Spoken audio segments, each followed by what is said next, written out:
Quien tenemos en la jornada de hoy en nuestra mesa es uno de los profesionales que detrás de cámara ha hecho una de las carreras más floridas y notables de la historia de la televisión chilena. Sus primeros pasos quedaron en el ADN del canal, tuvo retornos y es una alta autoridad en productoras y señales. Vamos a ir recorriendo su carrera y vamos a conversar con él. Con ustedes, el mítico Nicolás Quesille, con nosotros. Hola, ¿cómo estás, Nico? Bien. Qué bueno. Quiero partir con que me cuentes cómo comenzó tu carrera en la tele. Mi carrera en la tele comenzó en 1977. ¿Ya? Tenía 9 años. ¿Y qué pasó? El primer canal donde estuve fue Canal 9, la Corporación de Televisión de la Universidad de Chile. Existía un programa que se llamaba El Club de los Bochincheros, donde por cantar y ganar la semana te regalaban una bicicleta. Mi hermana quería una bicicleta. La condición económica de nosotros, de nuestra familia en los años 70 era paupérrima y mis padres no tenían para comprar una bici. Entonces yo les propuse, bueno, yo canto, me gano la bicicleta y tenemos la bici que nos falta. Canto, me gano la bicicleta. El productor musical de ese programa, que se llama Félix Betancourt, tenía un grupito de chiquillos que cantaban y nos convertimos de ahí en más en un pequeño coro de un programa que sucedió a los Bochincheros durante una temporada, no tengo idea por qué no fue 1 o 2 años, que se llamaba Solo para Menores. Había un titiritero llamado Ronnie, no me acuerdo el nombre, Ronnie, que hacía títeres y que estaba, de hecho, desde el tiempo del primer Bochinchero, porque después viene el segundo Bochincheros. Así estos monitos tenían ciertas continuidades y esas continuidades daban paso a Ultraman y todos esos monos de colección que por lo menos a mí me marcan mucho todavía.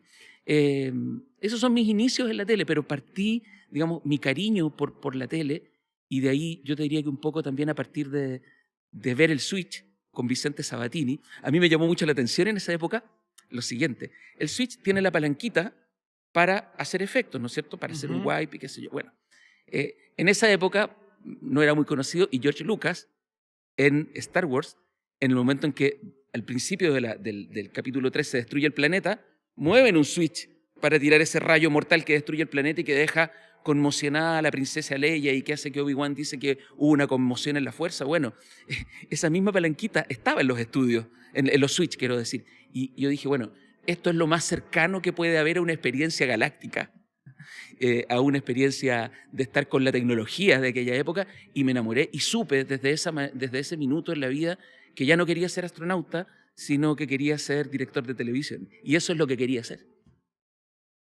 Avanzan los años 70, los años 80. ¿Y cómo te encuentras nuevamente con Canal 11 en ese momento? Bueno, ahí los 80 me dedico al colegio, a estudiar obviamente, a la universidad y el motivo por el que decidí estudiar periodismo fue porque quería tener cercanía a este medio. No tenía claro si quería dedicarme al periodismo, si quería dedicarme a la producción, si quería ser director, no lo tenía muy claro. Sabía que quería estar en este entorno porque me gusta.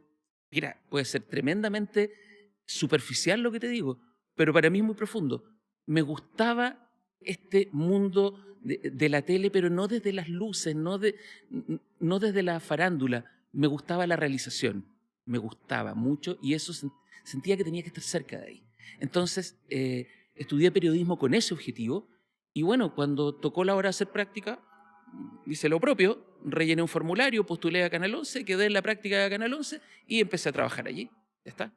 Tu inicio fue reporteando. Sí, señor, reporteando. Mi primer jefe fue el director de prensa Alfonso Fuentes y mi primer editor periodístico, el actual director de prensa de Mega, el señor Cristóbal Valenzuela, quien me retó en uno de mis primeros días de reporteo, hacia finales de enero de 1990, con la gran fuga de la cárcel pública del Frente, que ya hay una película, ¿no es cierto?, sobre eso, Pacto de Fuga. porque tuve el privilegio, trabajaba en el noticiero matinal, de llegar a eso de las 5:30, 6 de la mañana al hoyo de salida por el Parque Balmaceda. Y nos metimos y grabamos un poco, y por correr, porque no era en directo, había que llegar al noticiero matinal. Recuerden que el 11 era el único canal que tenía matinal. Entonces tenía que llegar con el diferecto y me apuré mucho y volví con el material sin quedarme allá. Y claro, dejé abandonado el hoyo. Y claro, cuando volví ya no era lo mismo para reportear, pero tuve la oportunidad, sí, y esto lo vieron, no me acuerdo qué camarógrafo estaba, me metí por el hoyito. Y me retaron los gendarmes que llegaron en ese momento. Bueno, irresponsabilidades de cabros chicos de Hiciste 22 años. una nota bastante transgresora para la época, entonces. Sí, claro. Te metiste. Sí, sí. Y bueno, pero igual me retaron, porque no me quedé y había que ver qué es lo que seguía ocurriendo. Pero fue una primera experiencia periodística donde Cristóbal me dijo, bueno, lo más importante es tener el dato, no sacas nada con simplemente decir lo que pasa, quedarte en el lead desde arriba y ya, dejarla botada. Año 1990, llegas como reportero y pasaste rápidamente a editor. ¿Cómo se dio eso? Bueno, no voy a dar nombres porque sería feo. Eso lo puedo decir en off, ¿ya? Pero tuve un jefe que era muy flojo. Y yo estaba en la mañana, hacía el matinal. Y este jefe flojo me hacía hacer a mí las pautas, preparar las pautas de reporteo. O sea, no solo tenía que ir a reportear las notas temprano para el informativo, sino que cuando llegaba, el informativo se acababa a las 8, yo llegaba tipo 8:30, entonces entre las 8:30 y las 9 tenía que agarrar las pautas, revisar los diarios y ofrecerle a él la pauta de lo reporteable durante el día. Entonces él de nuevo hacía la pauta con el resto de los editores y periodistas. Eso me llevó a aprender. Y cuando esa persona ya no estuvo más disponible en el canal, como yo hacía en la práctica la pega, bueno, era más lógico que la persona que la estaba haciendo continuara en eso y así llegué. Y luego, bueno, trabajo, como decía el diputado en aquella franja política memorable, trabajo y nada más. Oye, cuéntame acerca de ser fundador de un clásico de la televisión chilena que era Escrúpulos y cómo se dio ese proceso. La gente que está probablemente escuchando esta conversación no sabe qué era Escrúpulos y cuál era su valor. Cuéntame acerca de ese programa, de qué trataba, quién es su conductora. Vamos a explorar. Mira, ya aquí se me confunden un poco los años, no sé si el 93 o el 94.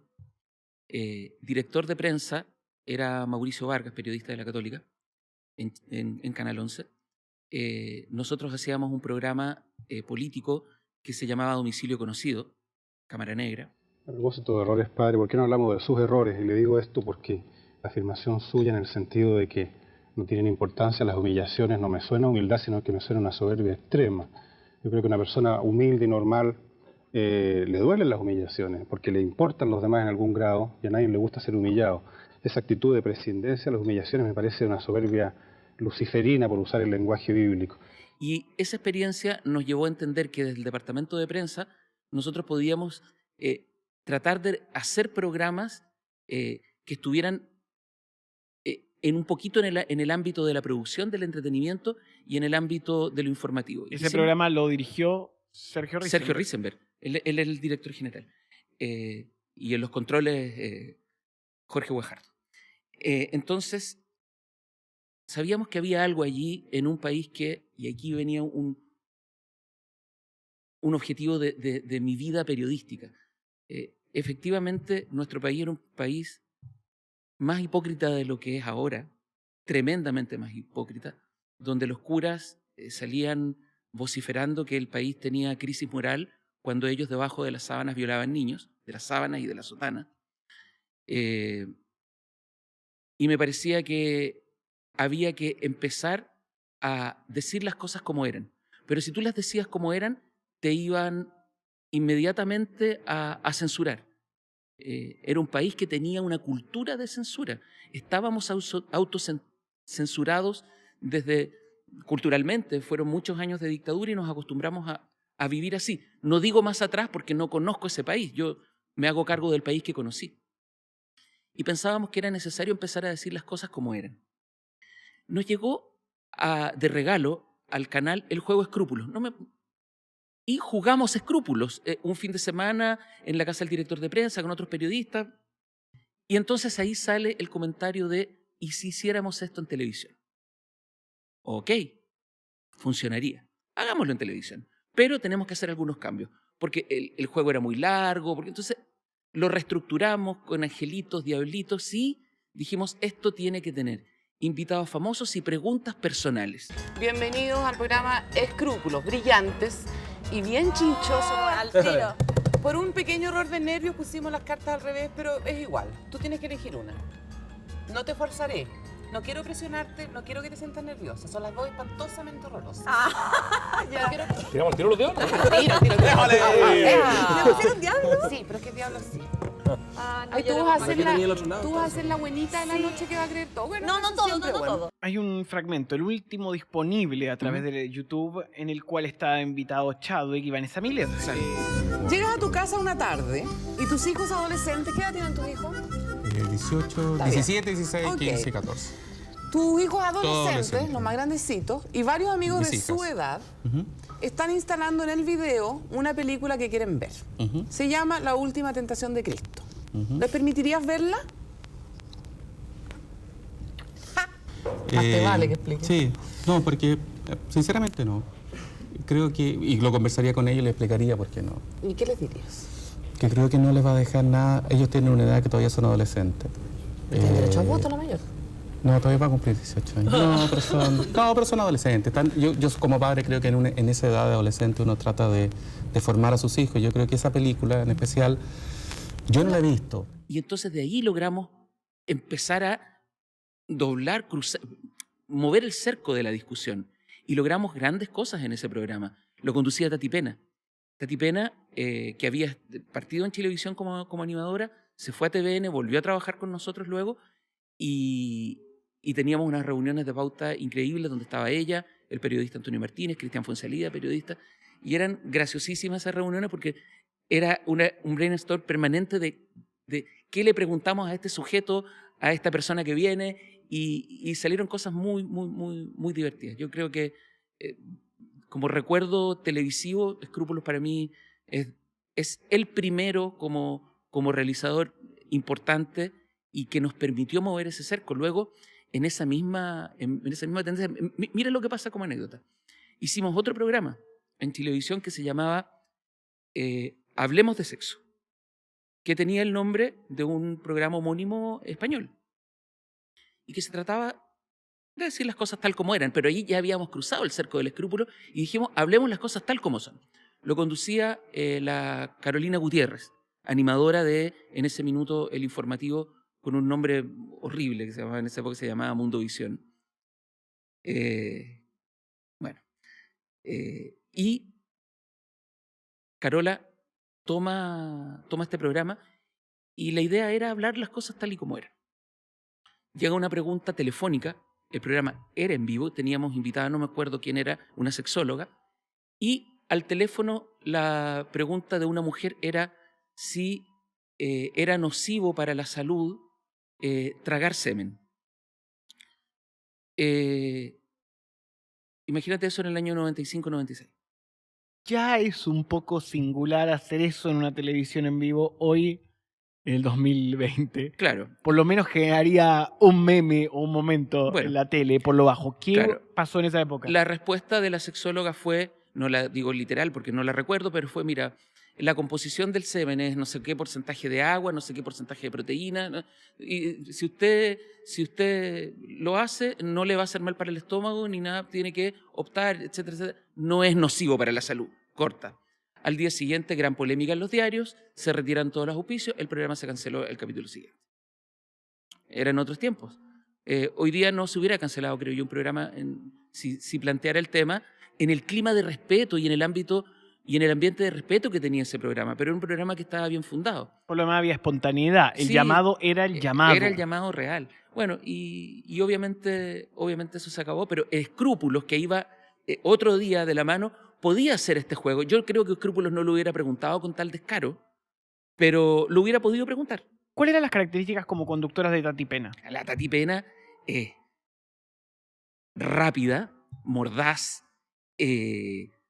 sabía manejar el lenguaje no verbal de manera notable.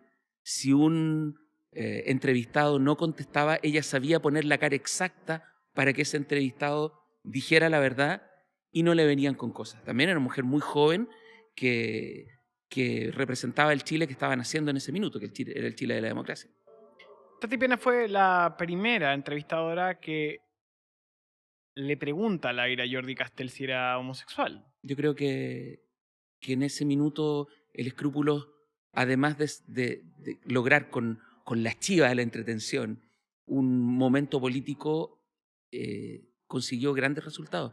Y por eso mismo fue un programa bien premiado y con un rating anómalo para la época en televisión. Era una época, Nico, y ahí me voy a un poquito más a la hora de las noticias, para avanzar un poquito en esto. No, por favor, tranquilo. Ya cuando fundamos Chilevisión Noticias, y en ese minuto me toca a mí ser director de prensa. Es todo noticias por ahora, pero siga en nuestra sintonía. Ya viene un largometraje que promete mucha acción, Kickboxer 4. Después hay más informaciones. Buenas noches. Chilevisión Noticias. Fundamos Chilevisión Noticias y el dueño del canal era la empresa venezolana de televisión Venevisión, que naturalmente pensaban que porque algunas telenovelas venezolanas habían sido hit en Chile, todas lo iban a hacer.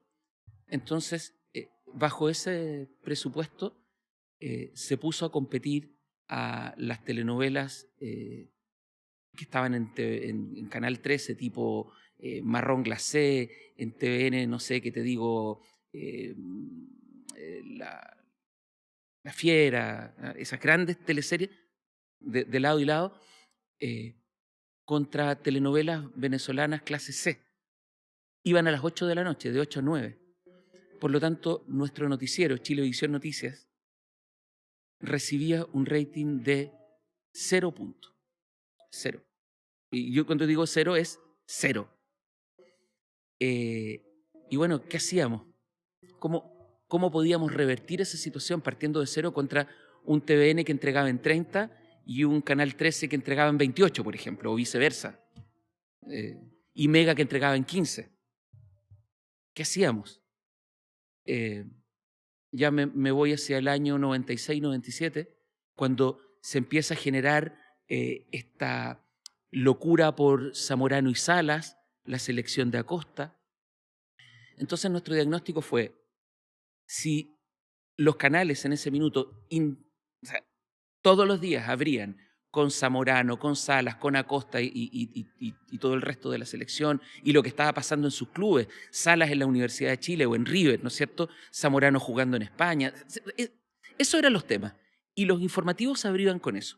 Nosotros al principio abríamos con lo mismo, con poquito, porque tampoco teníamos mucho. Éramos un canal muy chico. Los días buenos teníamos 5 cámaras para reportear por noticiero, sino 4. Porque generalmente había una mala. Los colegas que todavía siguen aquí se acordarán de la famosa cámara JVC-KI, color rojo, que era horrorosa. Bueno, lo que ocurría es que nosotros podíamos partir con Zamorano y Salas, pero no nos veía nadie. Y no podíamos construir nada. Entonces dijimos, la inversión periodística mayor nuestra no puede estar a las 9 de la noche. Tiene que estar después y construir. Y todas las notas de relleno, la conferencia de prensa y los cortes comerciales que nos podemos saltar, matémoslos entre las 9 y, ahí hicimos un análisis que funcionó, nos dábamos cuenta que los canales grandes dejaban de transmitir lo del fútbol y la noticia principal a eso de las 9:20, 9:25. Entonces nosotros nos íbamos a ir a comerciales siempre a las 9:20, de manera que a las 9:25 se contrató a Mauricio Israel, entrábamos con Chilevisión Deportes a hablar de Zamorano, de Salas, de La Roja, de la U, de la Católica, del Colo. ¿Y qué ocurría? La gente se repetía el plato. Pero como ya habían visto las imágenes en los otros canales, nosotros teníamos menos, eran más bien imágenes de apoyo, algún reporteo, una cuña, pero Mauricio Israel empezó a hacer su show y el noticiero empezó a crecer. Y las noticias más importantes del día entonces las poníamos hacia el final del noticiero, con lo cual era una curva creciente y entregábamos un buen premio. O sea, eso inventa el columnista de deportes del noticiero en Chile. Sí, señor. Te tocó recibir prensa que se llamaba Mundovisión, pusiste una cara de asco, como era un nombre horrible, hay que Sí, decirlo. pero no era un mal noticiero para lo que tenía, pero el nombre era muy malo. Y deciden bautizar, y tú eres parte del proceso de ponerle el nombre que usa Estado y que es Chilevisión Noticias. Sí, correcto. Así que era lo lógico. Era una marca recién inventada, Chilevisión, porque hasta ahora, o sea, hasta antes se llamaba Canal 11 o Tele 11. Canal 11, todo el mundo... RTU, Canal 11. RTU había, o sea, pasó Canal 11, RTU, que fue un momento de transición mientras la Universidad de Chile decidía vender el canal. Y entonces ahí pasa a Venevisión y se bautiza como Chilevisión. Que lo bautiza Reisenberg, cuenta la leyenda. Sí, señor. Él le pone Chilevisión. Y eso es un dato de la causa. Yo estaba ahí, lo viví, lo conocí. ¿Tú viviste esas reuniones? Sí, las viví. Las viví. Él toma la decisión de ponerle Chilevisión y creo que fue una muy acertada decisión. Ahora, con todo el respeto de Sergio, también el ejercicio no era tan difícil si los dueños eran Venevisión. Entonces, fue relativamente fácil, pero lógico y acertado. Y luego, si tú estás tratando de instalar una marca y quieres darle credibilidad, Mundovisión no conversaba con Chilevisión. Entonces, bueno, lo que hicimos fue muy simple, ¿no? Chilevisión Noticias funcionaba, tenía cierta poética.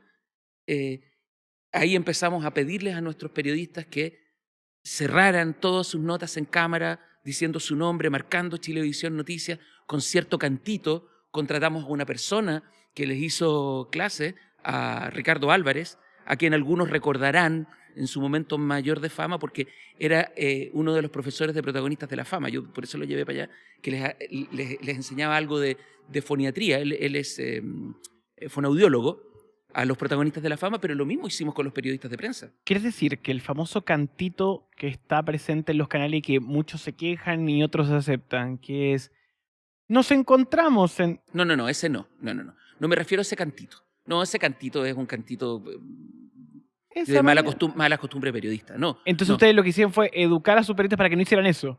Sí, para que sacaran lo que ellos eran, pero más bien el cantito tenía que ver con decir, si hubiera sido, en mi caso, yo no lo hice porque yo no era reportero en ese momento, hubiera sido decir, Nicolás que sigue, Chilevisión, Noticias. Eso mismo.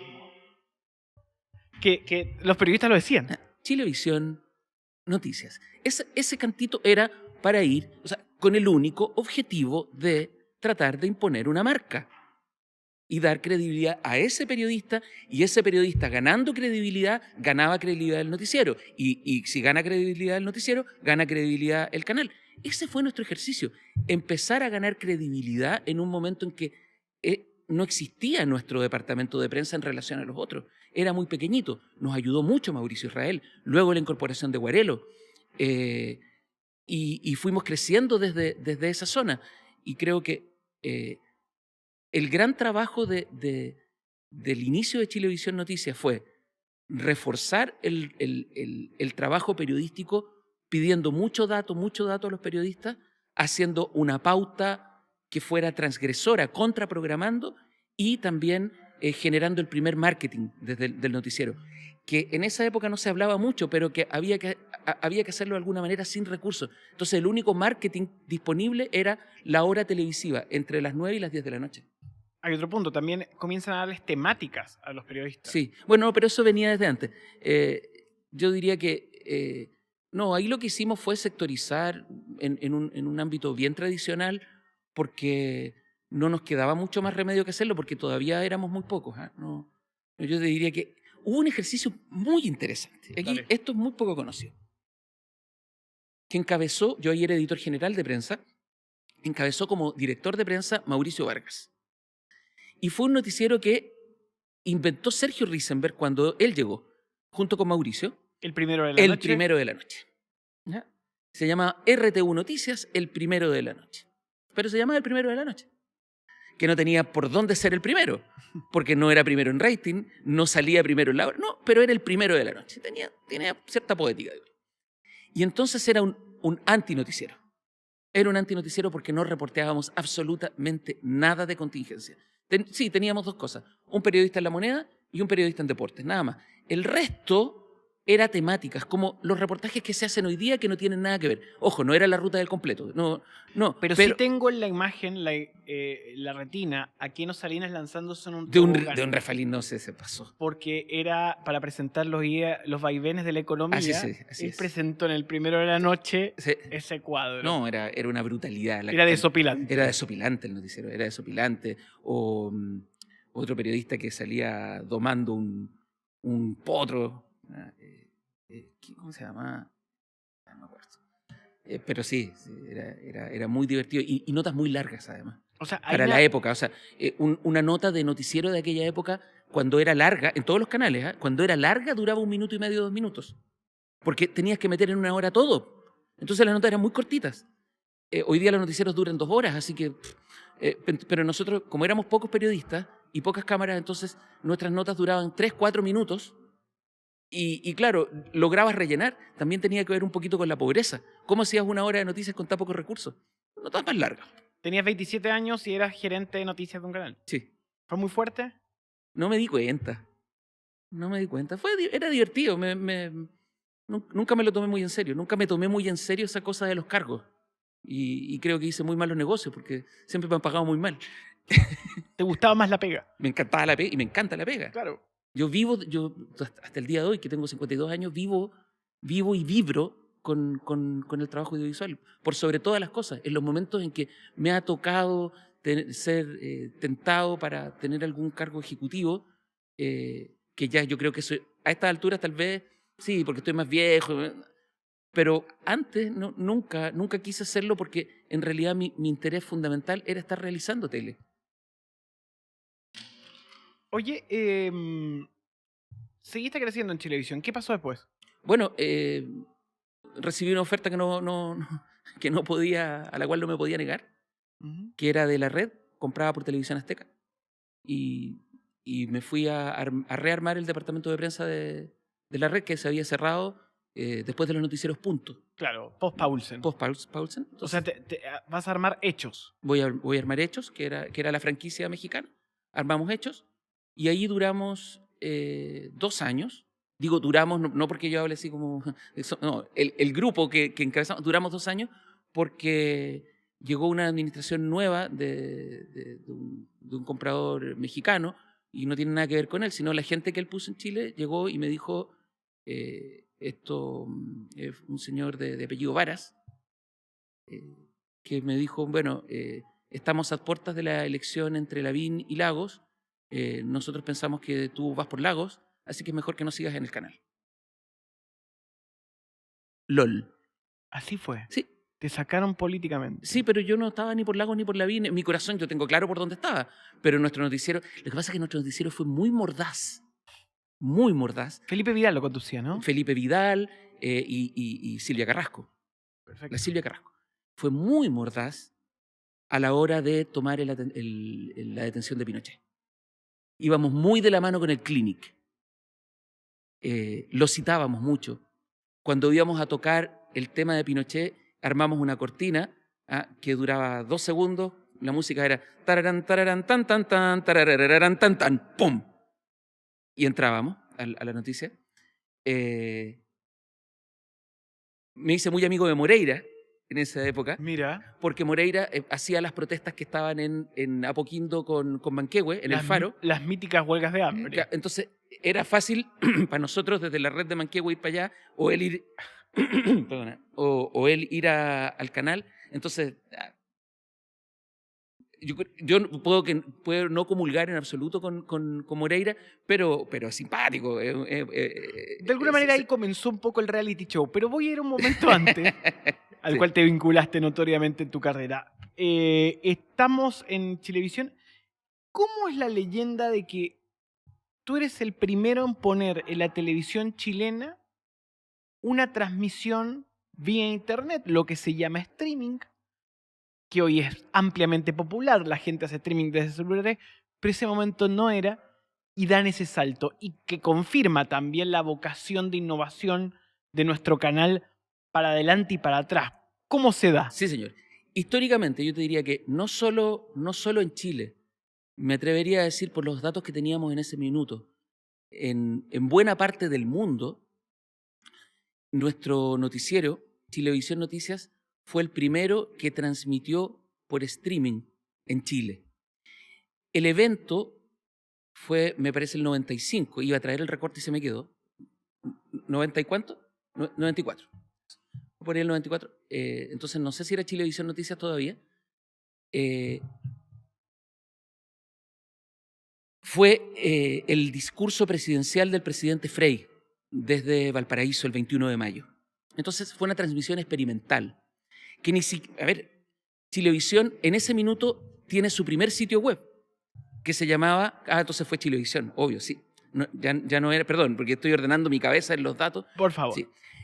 El sitio se llamaba chilevisión.cemet.net.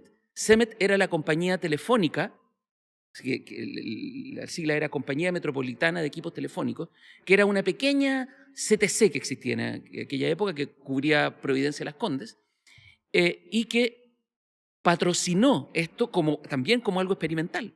Entonces, ni siquiera existía un dominio propio, los .cl recién estaban naciendo. Entonces, yo creo que había muy poco .cl. Entonces, a través de esta URL, nosotros hicimos esta transmisión por la versión experimental también del Real Player. Estaba en beta. Estaba en beta el Real Player. Y entonces a través del Real Player transmitimos. Real Player era una aplicación que se utilizaba para emitir audio en primera Así instancia, porque se llamaba Real Audio y después pasó a ser Real Player. Así ¿Qué es. año fue ese? El 94. 1994. ¿Y qué transmitieron primero? Transmitimos el discurso de Frei. Transmitimos el discurso del presidente Frei desde el Congreso en Valparaíso, íntegro. En ese minuto no tenemos idea cuánta gente nos vio, porque además quién tenía computador y en streaming, pero nosotros aprovechamos de hacer cierto ruido, tuvimos prensa, era una cuestión totalmente innovadora. Y a partir de eso, y ya estando en Chilevisión, Chilevisión fue el primer noticiero que se transmitió por streaming para todo el mundo. Y ahí sí que nos dimos cuenta. Entonces nosotros al iniciar las transmisiones con Keno Salinas siempre saludábamos a los chilenos por el mundo. Y la Claudia Araneda era la otra periodista que conducía. Saludábamos a los chilenos por el mundo. Y nos empezaban a llegar cartas. Cartas. Que eran como una prueba para ustedes de que lo estaban observando. Poquito a poquito ya empezaron a hacer email. Porque fuimos los primeros, además, en la tele en tener correo electrónico, gracias a esta alianza entre Chilevisión y Cemet. Y nos empezamos a darnos cuenta que nos veían en Australia, que nos veían en hartas partes. Y entonces empezó a cobrar sentido esta transmisión en streaming. Y efectivamente, o sea, de eso no hay ninguna duda. Fuimos como canal los primeros en hacer transmisiones en streaming en Chile. Y ojo, y el primer noticiero en el mundo, y eso sí que es un dato. ¿Cuándo llegas a Canal 13? Me pica el bicho de irme a estudiar afuera. Entonces postulo a una universidad española, postulo una beca, me gano la beca, me reciben y me voy a estudiar dirección de empresa con especialización en el ámbito audiovisual. Y aprendí hartas cosas en ese magíster, hartas, cierto, y cosas que me han servido para la vida. Pero aprendí más viendo Gran Hermano. Estabas en España cuando explotó el fenómeno boom de Gran Hermano. De GH, que además era un programa que primero se hizo en Europa, sí. Big Brother, Holanda, y comienza a exportarse por toda Europa y ves por primera vez un reality show 24/7. Correcto. Y veo también Operación Triunfo versión 1, donde sale David Bisbal. O sea, de ese tamaño era ese programa. Y me llamaba la atención la locura que era ese programa, primero porque todo el mundo lo veía. Estoy hablándote hasta de los profesores del magíster de la universidad. El debate Gran Hermano era nacional. Nacional y Operación Triunfo también. Entonces tenías las galas de Operación Triunfo y tú recorrías las calles de Madrid al otro día, y en las calles se vendían los CDs pirateados del capítulo de anoche. Lleno. La gente los compraba. Era una locura. Las poleras de Bisbal, de Operación Triunfo, de los Gran Hermanos. Yo en ese minuto estaba trabajando en Antena 3, en prensa, y la gente de Antena 3 veía con horror cómo Telecinco y cómo Televisión Española con su formato se los iban comiendo. Entonces en ese minuto yo tomo una decisión y digo, bueno, esto hay que hacerlo en Chile. Entonces, pero no lo quería hacer yo, porque yo en ese minuto todavía estaba muy en el ámbito, muy metido desde lo periodístico. ¿Y qué hago? Le escribo a Jaime de Aguirre un mail, le escribo a un amigo en Canal 13, ¿y a quién más le escribo? Por lo menos a ellos dos, por lo menos a ellos dos. Y les dije, ¿saben qué? Hay que hacer reality show. O sea, La telerrealidad viene. es lo que hay que hacer, no queda más remedio. Tiré ese mail, nunca me lo respondieron. Me acuerdo patente el día que lo estaba escribiendo en una salita de la Universidad Carlos III.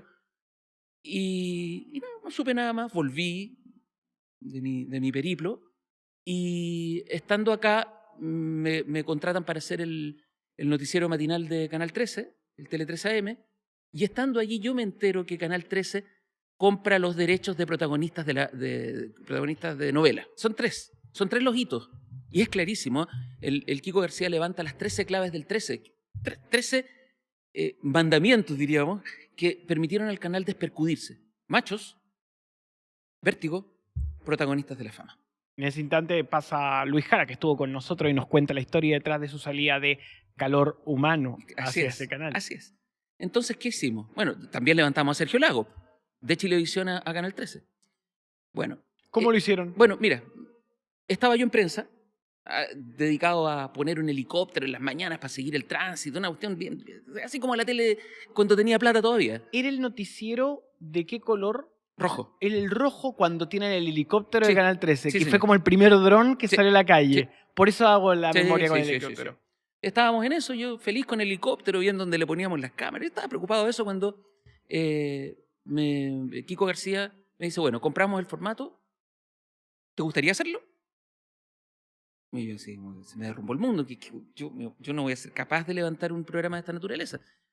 A lo sumo lo vi, no sé cómo voy a hacer un reality show, no tengo la menor idea de hacer esto. Bueno, cuentas con nuestro respaldo, además están los argentinos de Promofilm que saben hacerlo, y tú tienes que encabezar y reinterpretar el formato para traerlo a Chile. Bueno, si se trata de eso, lo tomo. Y me voy a trabajar a protagonista.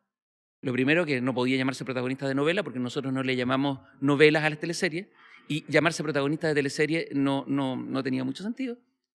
Y lo que más sonaba era protagonistas de la fama. Tampoco hicimos un análisis muy profundo respecto de lo que significaba para la juventud solamente el hecho de perseguir la fama. Fue bien irresponsable la manera de ponerle el nombre, ¿no? Y justo además, y estas cosas que pasan en el cine y en la tele, debuta Rojo, fama contra fama. O sea, estaba de moda la fama y nadie se cuestionaba mucho. Bueno, entonces, ¿qué hice? Agarré, me pasaron en VHS, todos los protagonistas de novela de Miami y de Colombia. Casualmente me dio una gripe de esas que te digo, me acosté una semana y me hice una maratón de los 2 realities completos, me los aprendí de memoria. Bueno, llegué a trabajar, me junté con el equipo de personas que venía de Promofilm. ¿Quiénes eran? Era Alicia de las Casas, que era la directora de contenidos, el director Luis Rolls y el director de guión Sergio Nakasone. Luis Rolls y Sergio siguieron haciendo carrera local. Claro, y Alicia también. Alicia vive en Chile también, está en otras cosas ahora. Y con ellos, más un grupo muy potente de productores de Canal 13, armamos Protagonistas de la Fama. Y me tocó reinterpretarlo. Cambiarle el nombre a algunas secciones, como el programa mismo, para que se entendiera. Pulir una cosita por acá, otra, ver el tema del casting. Y bueno, y le echamos para adelante y funcionó. Creo que es un buen momento hacer el ejercicio desde tu punto de vista, porque históricamente cuando se repasa Protagonista de la Fama, es difícil dar contigo. Como que los análisis, las recopilaciones siempre ponen a otra persona enfrente, pero me parece interesante tu punto de vista. ¿Por qué llega Sergio Lagos? ¿Cómo se lo levantan de Chilevisión? Yo tomo contacto con Sergio. Me interesaba mucho tener una figura joven en Canal 13. En Canal 13 no tenía figuras jóvenes y que dieran en el clavo respecto del espíritu más moderno e innovador que quería ser el canal. Y me parecía que Sergio era el hombre. Llamé a Sergio, nos juntamos en ese boliche de color rojo que queda en la esquina de Bellavista, al lado de Citroën, donde hay una iglesia, Monte Carmelo. Nos juntamos en el Monte Carmelo, nos pusimos de acuerdo, nos tomamos una cerveza echamos la talla, me cayó regio, Sergio. Y en una semana después estábamos de acuerdo en cómo iba a ser el traslado del Canal 11 a Canal 13. Así de simple. Eso fue. Avanza el tiempo y se vuelve un fenómeno el protagonista de la fama. ¿Protagonistas tuvo alguna clase de censura por parte de las autoridades eclesiásticas dueñas de la señal o no sucedió nada de ese estilo? No nos censuraron. No nos censuraron. Se autocensuraron. Nos autocuidamos. Autocuidamos el canal, autocuidamos lo que estábamos haciendo porque queríamos el producto que estábamos haciendo.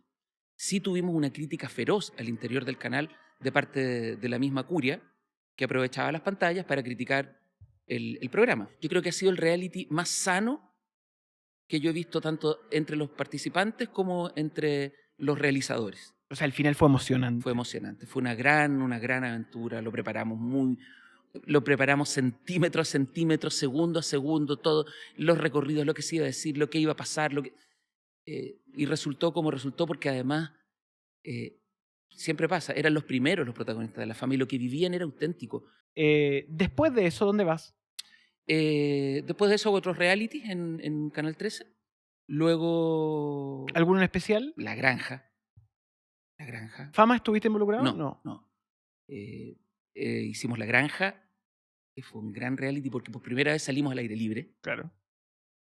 Fue un reality muy auténtico donde aprendimos muchísimo porque la Biblia la Biblia, que es el manual de cortapalos de ese formato, que era un formato sueco, era para un programa de un capítulo por semana.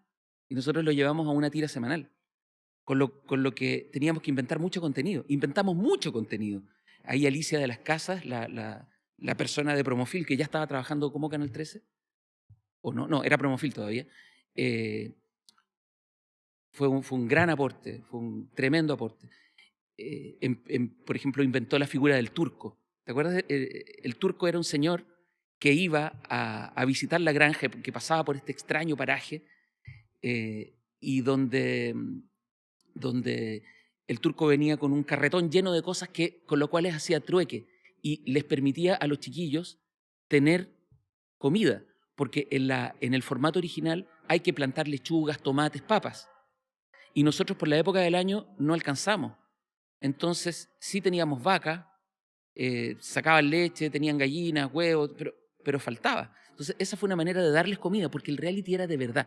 En aquella época todavía se hacían realities de verdad. O sea, te vas de Canal 13. Sí. ¿Por qué te vas? Me voy porque en la realización de Expedición Robinson, que se hacía en República Dominicana,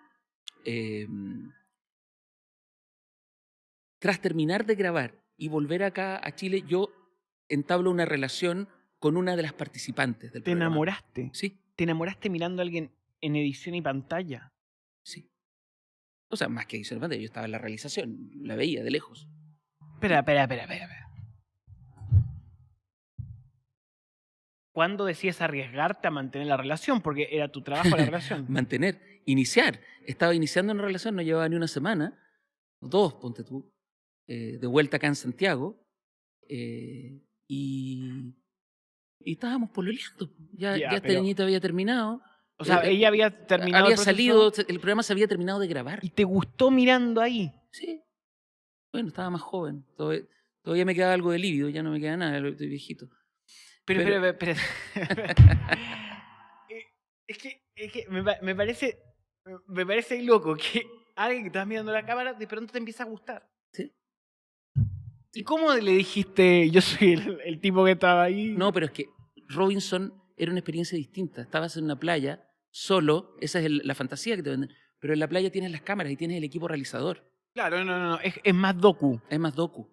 Entonces las instancias de verse y reconocerse eran mucho más lógicas. A ver, esto es como si Christoph, en el Truman Show, se enamorara de Truman.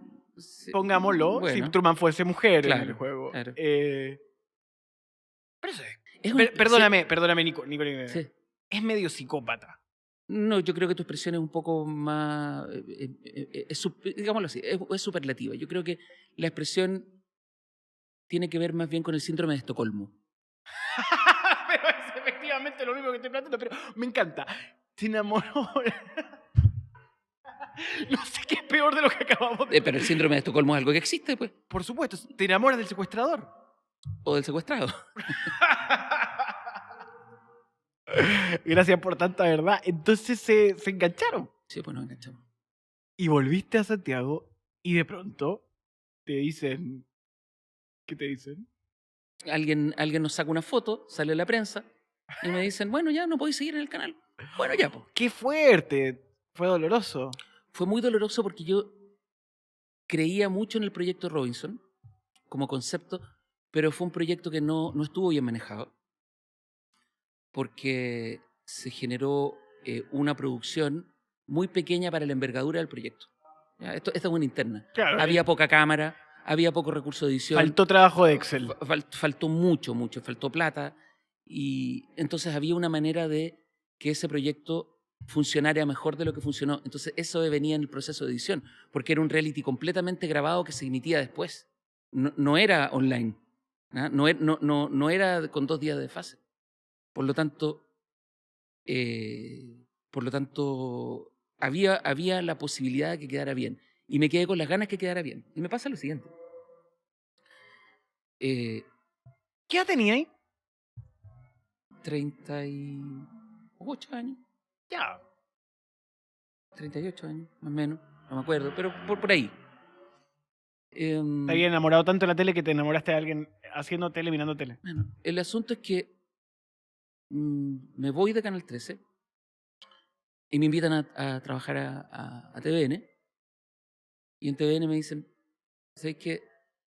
Estas cosas pasan. Y uno mira la historia y sí pasa. Tipo. O sea, aquí pasó en un reality, pero el hecho de que se entablaran relaciones cuando tú estás viviendo en tu verdadero encierro, porque los que estamos haciendo reality vivimos otro encierro, porque estamos metidos 100% en eso, de lunes a domingo. Es bien normal. ¿Ah? Se hace un reality paralelo además en el equipo de producción, siempre.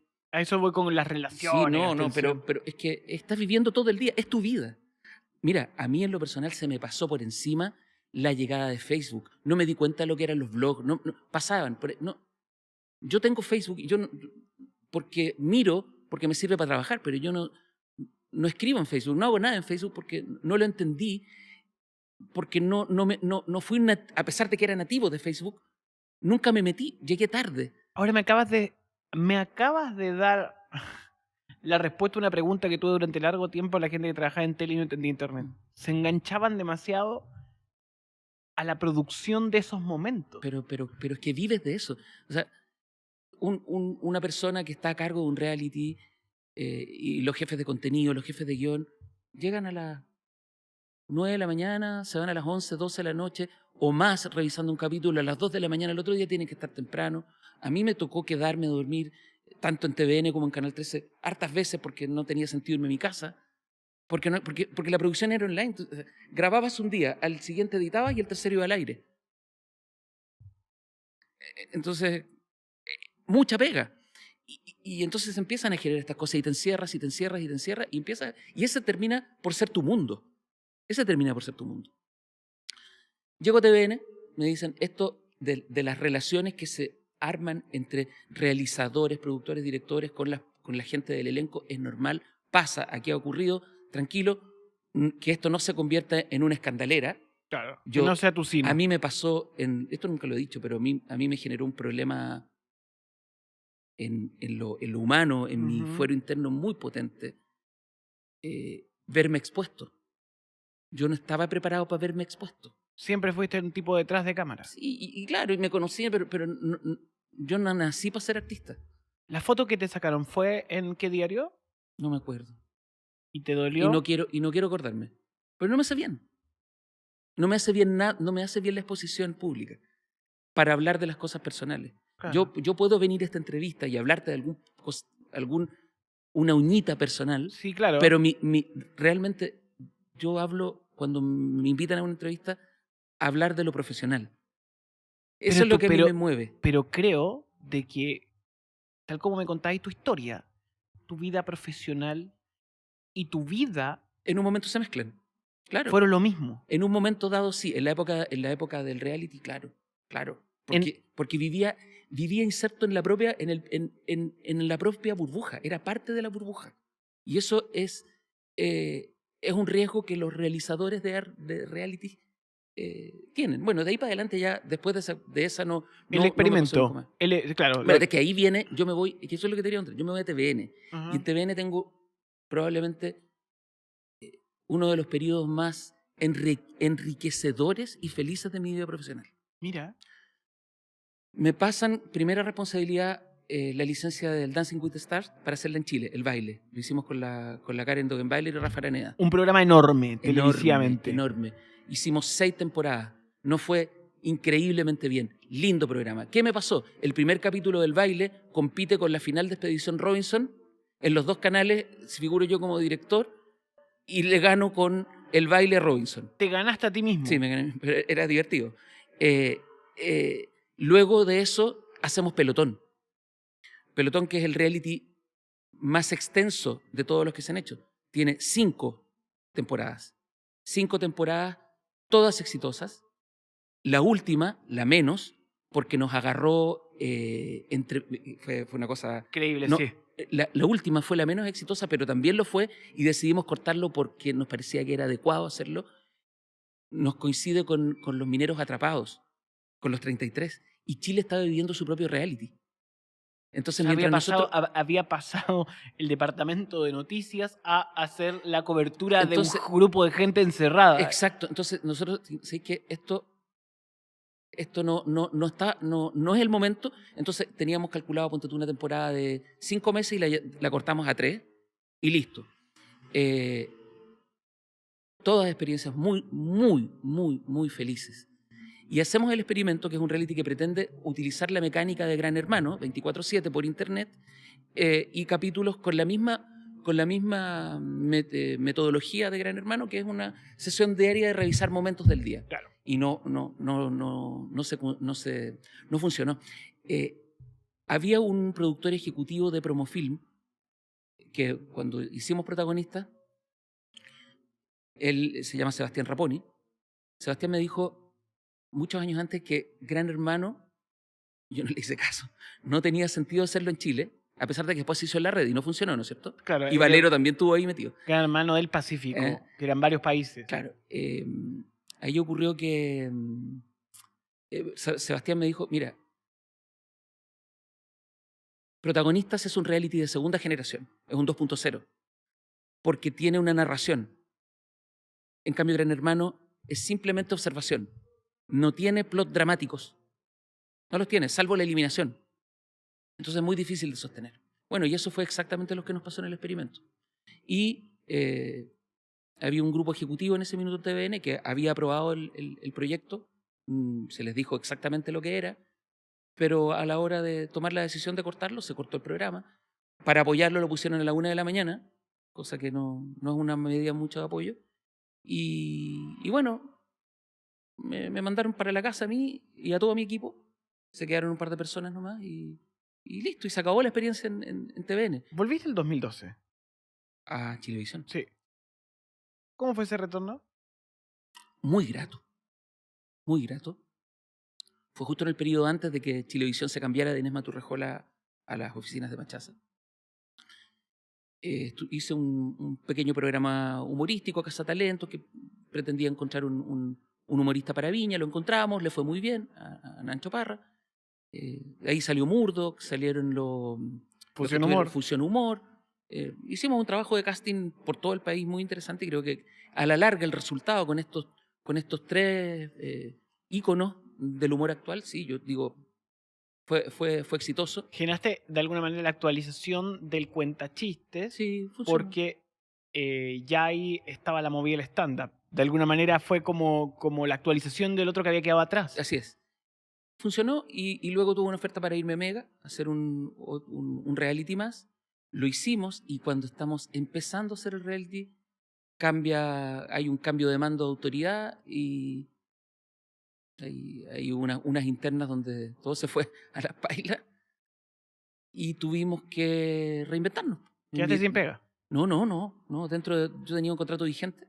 Ujú. y me invitaron a participar como productor ejecutivo del área digital de Mega. Ah, entonces Y como yo sales ahí. ahí te digo que lo que más aprecio de mi paso por Mega es que finalmente ellos me dieron mucho más de lo que yo les di a ellos, porque estuve 6 años trabajando en digital, 5 o 6 años, aprendí muchísimo, aprendí lo que un nativo televisivo y no un nativo digital como yo no hubiera tenido opción de aprender. Se te permitió Me actualizarte lo que había actualicé, pendiente. aprendí muchísimo y por un tiempo no viví del rating. Y por Dios que me hizo bien no vivir el rating. Te desconectó de eso. Sí, claro. Pasaste al Analytics.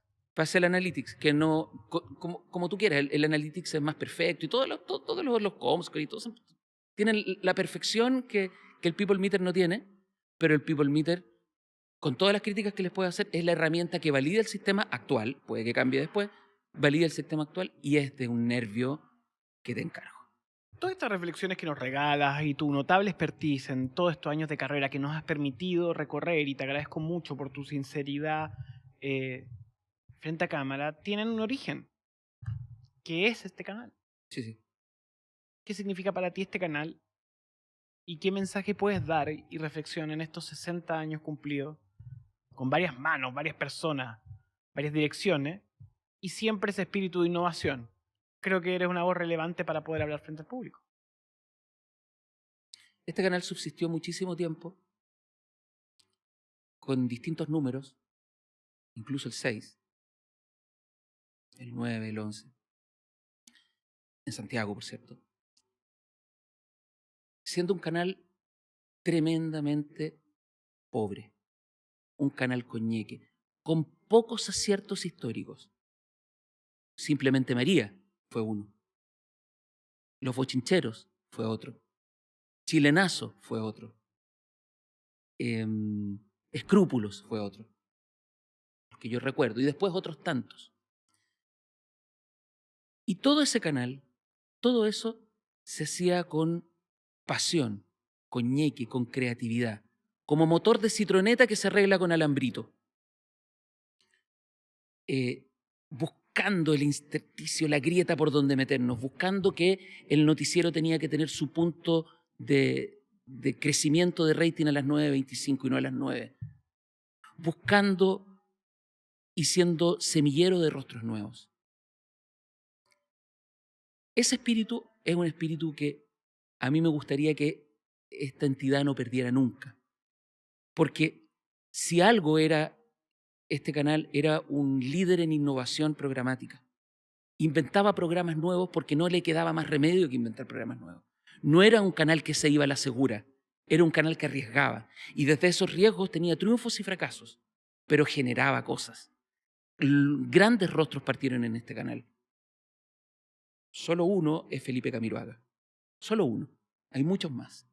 Entonces, creo que si uno no pierde ese espíritu, que era bien propio también de la Universidad de Chile, que tenía que ver con que siempre partíamos como de menos a más, si eso no se pierde, aquí se puede crecer muchísimo.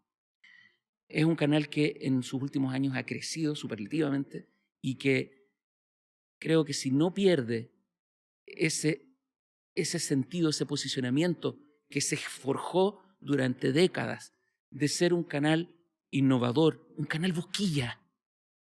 En buen chileno, un canal busquilla tiene un lugar para quedarse. Porque si sobrevivió en la pellejería, no tiene por qué no sobrevivir en las grandes ligas. Nicolás Quesille, el hombre que puso el primer streaming en Chile, en un informativo, en el mundo, estuvo con nosotros para poder conversar de su experiencia laboral y personal y hablar de lo que tanto le apasiona la televisión. Gracias, Nicolás. Gracias a ti, Nico.